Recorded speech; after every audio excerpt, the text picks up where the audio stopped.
Hi friends, welcome to MS world. அனைவரும் நலமா? Sunday அதுவுமா அட்டகாசமான மீன் பிரியாணி அருமையான டேஸ்ட்டில் வீட்டிலையே உங்களுக்கு பிரியமானவங்களுக்கெல்லாம் செஞ்சு கொடுங்க. எவ்வளோ அருமையாக இருக்குது பாருங்கள். ஈஸியாக செஞ்சிடலாம். 1 கிலோ வாவல் மீன் முதல் நாளே வாங்கி நல்லா க்ளீன் பண்ணிவிட்டு மஞ்சள் தூள், மிளகாய் தூள், உப்புத்தூள், எலுமிச்சை சாறு சேர்த்து ஊற வச்சுட்டேன். இப்போ ஆயில் சேர்த்துக்கிட்டேன். பேனில் லைட்டாக வறுத்து எடுத்தால் போதும்.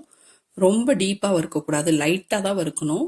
நல்லா குக் பண்ணக்கூடாது. தனியாக எடுத்து வச்சுட்டேன். இப்போ கடைசி ஈடு போட்டிருக்கேன் பாருங்கள். எண்ணெய் அப்படியே இருக்குது. இந்த எண்ணெய் நம்ம பிரியாணிக்கு சேர்த்துக்கலாம், ஃப்ளேவர் நல்லா கொடுக்கும். ஆனியன் என்னோட பொண்ணு கட் பண்ணி வச்சுருக்காங்க. டொமேட்டோவும் அவங்க தான் கட் பண்ணி வச்சுருக்காங்க. அரிசி இப்போ தான் அளந்து எடுக்கிறேன். 3 டம்ளர் அரிசி நான் எடுத்திருக்கேன். பாஸ்மதி அரிசி ரொம்ப நேரம் ஊற விடக்கூடாது. வாஷ் பண்ணிவிட்டு ஊற வச்சுருக்கேன். இந்த பக்கம் தண்ணி சூடேறிட்டு இருக்கு. அதில் புதினா மல்லி இலைகள், தேவையான அளவு உப்பு, கொஞ்சமாக கலர் ஆட் பண்ணிக்கிறேன். இது வடித்து சேர்க்கறதுனால கலர் அவ்வளோ ஏறாது, அதனால் சேர்த்துக்கிறேன். கொஞ்சம் ஆயில் விட்டுக்கிறேன். பட்டை, கிராம்பு, ஏலக்கெல்லாம் 2 போட்டுக்கிறேன். மீன் வறுத்த எண்ணெயை பிரியாணி பாத்திரத்தில் சேர்த்துக்கிறேன். அதோட தேவைப்படுற அளவுக்கு எண்ணெயும் சேர்த்துக்கிறேன். ஒரே 1 ஸ்பூன் நெய் மட்டும் சேர்த்துக்கிறேன். விருப்பப்பட்ட நல்லெண்ணெயில் கூட பிரியாணி செய்யலாம், நல்லாயிருக்கும். நான் நல்லெண்ணெயில் தான் இந்த பிரியாணி செஞ்சுருக்கேன். எண்ணெய் நல்லா சூடேறிடுச்சு.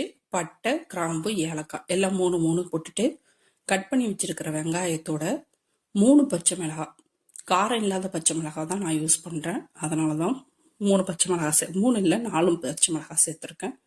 நல்லா வெங்காயம் வதங்கட்டும். வெங்காயத்துக்கு கொஞ்சமாக உப்பு சேர்த்துக்கிறேன், அப்போ சீக்கிரம் வதங்கும். இப்போது வெங்காயம் நல்லா வதங்கி வந்துருச்சு.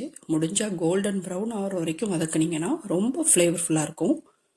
1.5 டேபிள் ஸ்பூன் அளவுக்கு இஞ்சி பூண்டு பேஸ்ட்டு பச்சை வாசனை போக வதக்கி கொடுக்குறேன்.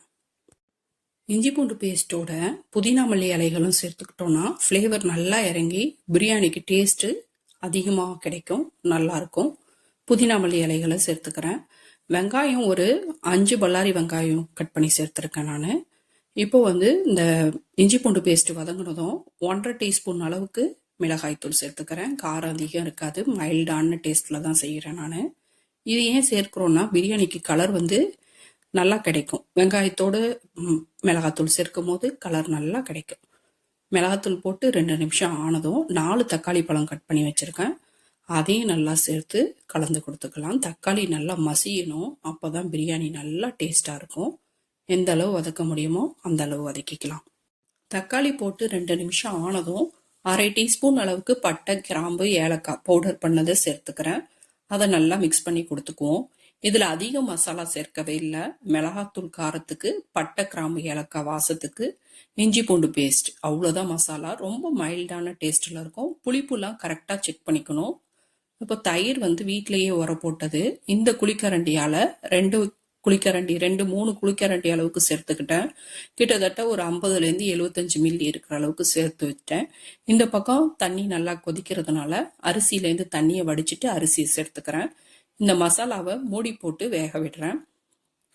இப்போ ஒரு மீடியம் சைஸ் லெமனோட ஜூஸை சேர்த்துக்கலாம் இந்த மசாலாவிலேயே. புளிப்பெல்லாம் நம்ம இப்போவே கரெக்டாக பார்த்துக்கணும். புளிப்பு, காரம்லாம் கொஞ்சம் தூக்கலாக இருக்கணும். உப்பு கூட நம்ம அட்ஜஸ்ட் பண்ணணும்னா இப்போ பண்ணிக்கலாம். ஏன்னா இது மசாலாவுக்கு தனியாக உப்பு, அங்கே ரைஸ்க்கு தனியாக உப்பு போட்டு வேக வச்சுருக்கோம். புளிப்பு, காரம், உப்பு எல்லாம் கொஞ்சம் தூக்கலாக தான் மசாலாவில் இருக்கணும். ஏன்னா ரைஸையும் திரும்ப சேர்க்கும் போது கரெக்டாக இருக்கும். அதுக்காக தான். இப்போ மூடியை திறந்துடலாம். மசாலா வெந்துட்டுருக்கு. இதில் ஒரு மீன் வறுத்ததை பிச்சு கூட போட்டுக்கலாம். நான் முழுசாவே போடுறேன், அதோட எசன்ஸ் எல்லாம் இறங்கட்டும் அப்படின்னு சொல்லிட்டு. ரைஸ் பார்த்தீங்கன்னா 80% அழகாக குக் ஆகிடுச்சு. எவ்வளோ அழகாக இருக்குது பாருங்கள். அப்படியே தண்ணி வடித்து மசாலாவில் ரைஸை சேர்த்துக்கிறேன். டைம் கணக்கு பண்ணி அதுலேருந்து வடித்து மசாலாவோட சேர்க்கிற மாதிரி போட்டோன்னா பிரியாணி நல்லாயிருக்கும். பாருங்கள், இப்போ நல்லா அழகாக வந்திருக்குது. நான் கீழேருந்து மேலே வரைக்கும் சும்மா லைட்டாக பூ போல் ஒரு தடவை கலந்து கொடுத்துக்கிறேன். தனியாக வடித்து வச்சுட்டு செஞ்சால், தனியாக வடித்து வச்சிருக்கிற ரைஸில் கொஞ்சம் பச்சை தண்ணி தெளித்து வச்சுக்கணும். இருந்தாலும் வடித்து வச்சு செய்யும் போது அவ்வளோ நல்லா இருக்காது பிரியாணி. இந்த மாதிரி எடுத்து வடித்து தண்ணியை வடித்து ஃப்ரெஷ்ஷாக சேர்த்துக்கிட்டோன்னா நல்லாயிருக்கும். மேலே புதினா மல்லி இலைகள் தூவி மீன்கள் எல்லாம் வரிசையாக அடுக்கி வச்சு 1 டேபிள் ஸ்பூன் அளவுக்கு நெய் விட்டு மூடி வச்சு ஒரு வெயிட் வச்சு ஒரு 15 நிமிஷம் லோ ஃபயரில் வச்சிடறேன். மீன் இப்போ நல்லா அழகாக குக் ஆகிடும். ஏன்னா இந்த அவ்வளோ ஹீட்டு பிரியாணியில் இருக்குது. லோ ஃபயரில் வேற வச்சுருக்கோம். நல்லா பிரியாணி மீன் நல்லா குக் ஆகிடும். ரைஸும் கரெக்டான பதத்துக்கு வந்துடும். இப்போ 15 நிமிஷம் கழிச்சதுக்கப்புறம் பாருங்கள், அவுட்புட் அவ்வளோ அருமையாக வந்திருக்குது. திரும்ப மூடி போட்டு ஸ்டவ் ஆஃப் பண்ணிவிட்டு ஒரு 10-15 நிமிஷம் கழித்து எடுத்து சாப்பிட்டோம்னா அருமையாக இருக்கும். நம்ம முதல்ல ஒரு மீன் சேர்த்தோம். அந்த மீன் இதில் உடஞ்சிருக்கு பாருங்க, அவ்வளோ நல்லாயிருக்கும். ட்ரை பண்ணி பாருங்க, என்ஜாய் பண்ணுங்க, லைக் பண்ணுங்க, சப்ஸ்கிரைப் பண்ணுங்க, சப்போர்ட் பண்ணுங்க, ஷேர் பண்ணுங்க. தேங்க்யூ.